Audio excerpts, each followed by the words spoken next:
I now would like to introduce our keynote address for the evening, Brian Bero.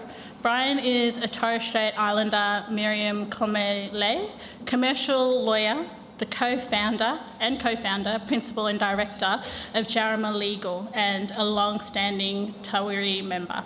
I'm honoured to hand over to Brian now.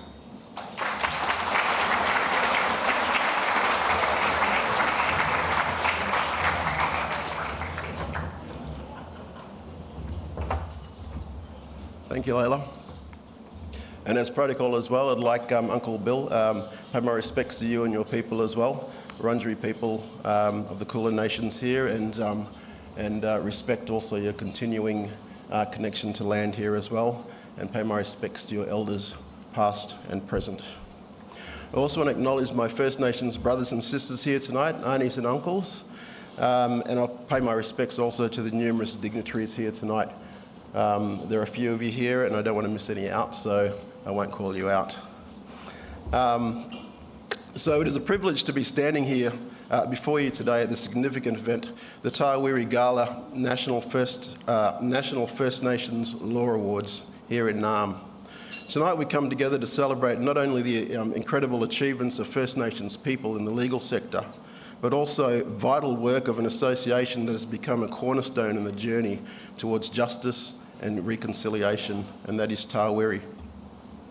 Let me take a moment to share a story about how Tarwirri came to be. A story that has its origins in some of the most important milestones in the fight for justice in this country. It all began in the year 2000, a pivotal moment in the history of First Nations legal advocacy, following the landmark recommendations from the Royal Commission into Aboriginal Deaths in Custody. Back in October 2000, a workshop was convened at the Aborigines Advancement League in Thornbury. The gathering was chaired by Honourable Justice Geoffrey Eames of the Supreme Court, alongside Linda Lovett and Uncle Andrew Jacomos, who were representing the Indigenous Issues Unit at the Department of Justice at the time. It was here, in the space of shared commitment, that the seeds of Tarwirri were born. The workshop brought together a diverse group of passionate individuals, Indigenous law professionals, graduates, law students, and respected members of the legal community, including those from the Supreme, County, and Magistrates Court, the Victorian Bar, and the Law Institute of Victoria, amongst others. It was in this meeting that a shared vision began to emerge. One focused on creating a space to support Aboriginal and Torres Strait Islander legal professionals, law students, and graduates. Central to the discussions were the Royal Commission's call for greater support for Indigenous peoples within the justice system. The vision was a foundation for what became Tarwirri, a voice, a support network, and an advocate for Indigenous legal professionals, amongst others. In April 2001, a follow-up meeting was held to further solidify this vision, again chaired by Justice Eames. This meeting laid the groundwork for what would become a formal association, and an interim committee was established to begin the process of incorporation, bringing this idea closer to fruition. In 2002, after vigorous work from so many dedicated people, Tarwirri was officially incorporated. This was a milestone, but it was just the beginning. The association's efforts were given further momentum in 2006 when it received the first 3-year funding agreement from the Department of Justice as part of the Aboriginal Justice Agreement. The funding allowed the association to employ its first full-time coordinator, which significantly broadened its activities. I believe that was Aislinn Martin. And I have Abby here before me, and there were a few of us board members at the time that I moved down to Melbourne in 2005, and I'm so glad to say that I was involved in the early days of that. Abby was a chair, Abby Birchall was a chair at the time. We had Bevan Mailman, Darren Parker, Jida Clark, Holly Island, and a few others as well, off the top of my head, but it was a great team, and really enjoyed those days. So with the growth came change. In line with the expanding role, Tarwirri adopted a new name, a word from the Bangarang language meaning brolga, or native companion, symbolising connection, grace, and the deep bond we share with the land and each other. Alongside this name came new branding, new energy, and a new focus on the professional development and advancement of Indigenous legal professionals across the nation. Today, Tarwirri continues to thrive and grow with over 150 members and a dedicated committee and executive officer. Its aims remain clear: to support, empower and create pathways for Aboriginal and Torres Strait Islander peoples in the legal sector while advancing justice for our communities. I'm truly proud to be a member of this wonderful association.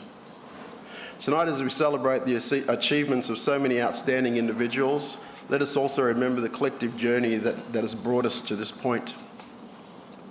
To the recipients of tonight's awards, your commitment to excellence and your contribution to the advancement of justice are an inspiration to us all. You are the leaders of tomorrow. Your work is shaping the future of our legal system, ensuring that it better reflects the values of justice, equality, and respect for First Nations peoples. Thank you to everyone who has made this event possible. Thank you to the First Nations legal professionals here tonight, whose strength and vision continue to make this world a better place. And to Tarwirri, thank you to the unwavering dedication to justice and for standing as a beacon of hope and opportunity for Indigenous people within the legal profession, particularly here in Melbourne. So just on to the National Indigenous Legal Conference, which was obviously held yesterday, today and tomorrow. The agenda of the National Indigenous Legal Conference held over the last few days highlights also the importance of discussing legal topics concerning First Nations people across a wide array of themes reflecting critical aspects of justice, self-determination and systemic reform. Issues about nation building and self-determination discussions such as Treaty for Victoria and recognition of Aboriginal law and cultural authority in Victoria treaty processes underscore the role of legal systems in advancing treaties and self-governance. Addressing historical and ongoing injustice delves into the impact of colonisation and intergenerational trauma on legal outcomes. Further topics like economic empowerment, law reform and policy advocacy, the importance of co-design in First Nations legal services and building community capacity, Indigenous cultural and intellectual property, and sharing knowledge are all topics and very topical these days. Discussing these legal topics is vital for addressing structural equalities, empowering Indigenous communities, and promoting justice with respect to cultural and historical contexts. The conference allows a platform to explore pathways to reconciliation and self-determination, advocating for legal systems that uphold the dignity, the rights and aspirations of Indigenous peoples. By engaging diverse stakeholders, it lays the groundwork for enduring change in legal practices and policies. The pursuit of justice and equality is not a finite struggle. It is an enduring responsibility that requires unwavering determination. For too long, the justice system has perpetuated the cycles of inequity, exclusion, and dispossession for First Nations people. This must change. In the landmark case of Mabo and Queensland No. 2, Justice Brennan declared, "The common law does not necessarily conform with international law, but international law is a legitimate and important influence on the development of common law, especially when international law declares the existence of universal human rights." This decision was not just about recognising land rights. It was about reclaiming dignity and acknowledging the fundamental humanity of Indigenous people. It taught us that our laws must be tools of justice, not instruments of oppression. Justice Brennan's words echo a broader truth. The system and structures that govern us must evolve to reflect the rights, histories, and aspirations of First Nations people. We must challenge the status quo, demand accountability, and work towards a future where equality is not merely a vision, but a lived reality. Prime Minister Paul Keating captured this sentiment in his powerful 1992 referendum speech. His Redfern speech.